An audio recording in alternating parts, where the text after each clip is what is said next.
The way that video games are made nowadays is not exactly fair to the offline player because the customers are basically beta testing the video games, and the developers and the publishers are all hoping, well, if it's utter complete crap as in non-functional, we can patch it or put a DLC in later.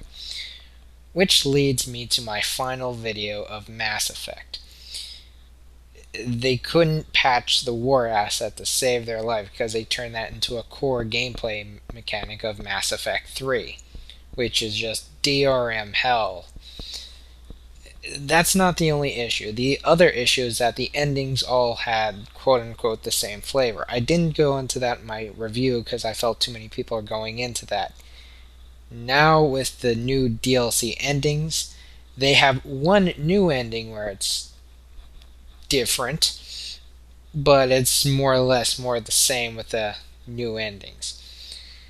And you do get closure of the characters, you just don't get closure of any of the one character that you really wanted or needed closure of, which was the character that you played through 3 fucking games. So yes, I'm a little bit miffed that you didn't get any closure onto the character that which you played for 3 fucking games and waited 3 fucking games to see closure for the character to which you were playing it slash creating. As bad and annoying as that is, that wasn't the worst offense of the DLC.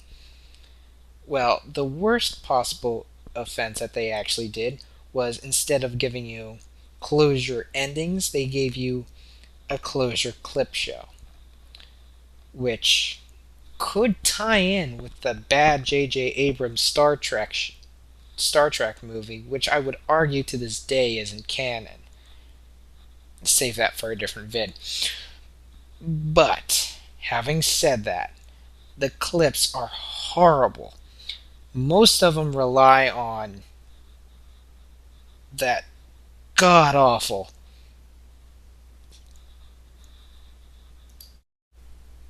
screen glare.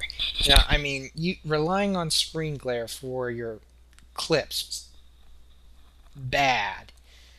I saw the clips on YouTube. I didn't download it. No way in hell I would actually let a worse ending onto my Xbox. No.